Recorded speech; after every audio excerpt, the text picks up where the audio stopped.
નમસ્કાર, આપ જોઈ રહ્યા છો સ્પાર્ક ટુડે ન્યૂઝ। ઘરેલુ ગેસમાં ભ્રષ્ટાચાર મામલે વિરોધ પક્ષના નેતાની પ્રતિક્રિયા। દરરોજ મળેલી પાલિકાની સામાન્ય સભામાં ઘરેલુ ગેસના ભાવ વધારાનો મુદ્દો ગાજ્યો, જેને લઈ પાલિકામાં વિરોધ પક્ષના નેતા ચંદ્રકાંત શ્રીવાસ્તવે પોતાની પ્રતિક્રિયા આપી તપાસની માંગણી કરી।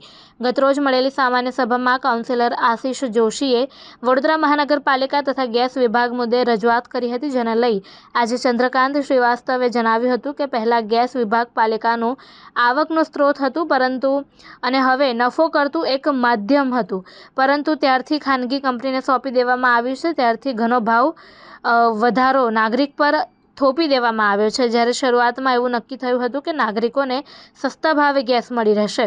આ સિવાય નફા નુકસાનના રિપોર્ટ પણ પાલિકાને મળતો નથી કે સભાસદોને મળતો નથી, જેથી આ મામલે ભ્રષ્ટાચાર થતો હોય તેવું જણાવાય છે અને તેથી જવાબદાર સામે તપાસ થાય તેવી મારી માંગણી છે। શું કહેશો જે પ્રકારે ગઈકાલે જે ગેસના ભાવને લઈને પણ સભામાં વિવાદ? આ વિવાદ આજનો નથી, જ્યારથી ગેસ ડિપાર્ટમેન્ટ ગેલને સોંપ્યું ત્યારથી આ વિવાદ છે।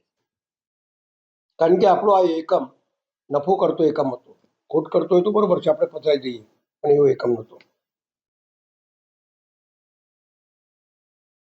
ડૉક્ટર ઠાકોરભાઈ જે મેયર હતા, ખરેખર એમનું ઋણ કહેવાય આ શહેર ઉપર કે આખા હિન્દુસ્તાનમાં સૌથી પહેલા ગેસ આ વડોદરા શહેરમાં આવ્યું।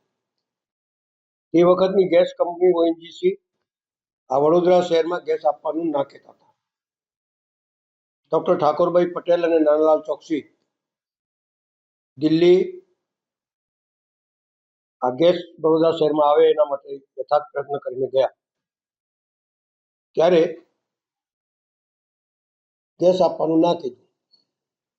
ડૉક્ટર ઠાકોરભાઈ એટલા મજબૂત મેયર હતા કે જે કોઈની વાત સાંભળે નહીં, કારણ કે એમના સમયની અંદર પોલીસ કમિશનર હોય, બધા કમિશનરો જેટલા બી કમિશનરો એમના ઘરે મળવા જતા હતા, એટલી ધાક હતી એમની। એમને તરત જ ગેસ કંપની વાળાને કહી દીધું, ઓએનજીસી વાળાને, કે સારું તમે ગેસ નહીં આપો વડોદરાને તો નાનાલાલ ચોકસી તમે एक काम करो, ત્યાં જઈને पानी की लाइन काट डालो, लाइट बंद कर दो और रोड का व्यवहार इनके साथ बंद कर दो। ओएनजीसी वाला घबराई गया। हमारी कांग्रेसની મિનિસ્ટ્રી હોવા છતાં, કોંગ્રેસની સરકાર હોવા છતાં અને કોંગ્રેસના ચૂંટાયેલા પ્રતિનિધિ ડૉક્ટર ઠાકોરભાઈ મેયર હોવા છતાં પણ કોંગ્રેસની સામે ઊભા રહ્યા અને એમને ગેસ આપવું પડ્યું। આ એની હિસ્ટ્રી છે। આ જ્યારે ગેસ નફો કરતો હતો તે વખતે સભામાં કામ આવ્યું ત્યારે અમે વિરોધ કર્યો કે ભાઈ આ ના અપાય।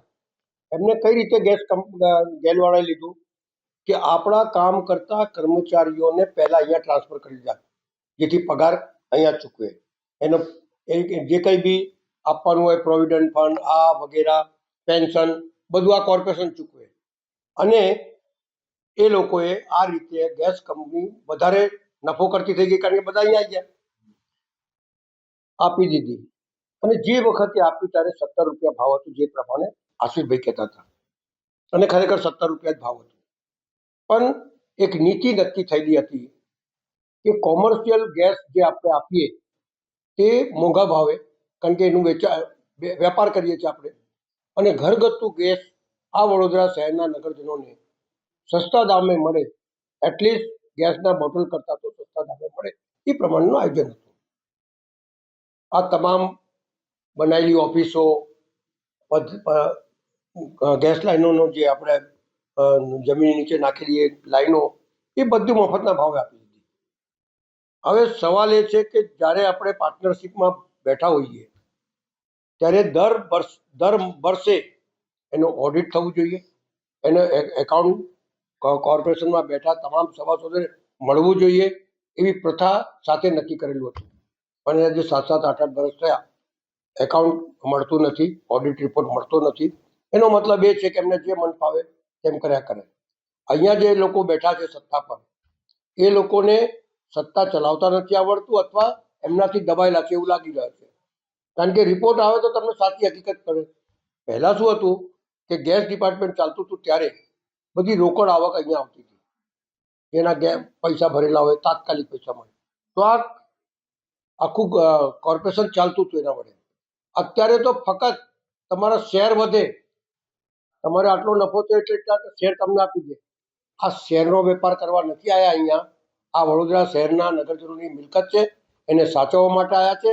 અને સાચવવાનો મતલબ એ છે કે વડોદરા શહેરના નગરજનોને કેટલો આપણે લાભ પહોંચાડી શકીએ છીએ, કેટલા સુખાકારી બનાવી શકીએ, એના માટે બેઠા છે, નહીં કે વેપાર કરવા માટે. આ કોર્પોરેશનને આ લોકોએ વેપાર અને ધંધો બનાવી દીધો છે, એ બંધ થવું જોઈએ. ઓડિટ રિપોર્ટ મળવું જોઈએ અને ઓડિટ રિપોર્ટની સાથે સાથે આશીષભાઈ જે કીધું છે તે પ્રમાણેની બધી પ્રક્રિયા કરવી જોઈએ અને જે લોકો આમાં સંડોવાયેલા છે બધા ઉપર ઇન્કવાયરી થવી જોઈએ અને કેસ થવું જોઈએ એવું મારું સ્પષ્ટ માનવું છે.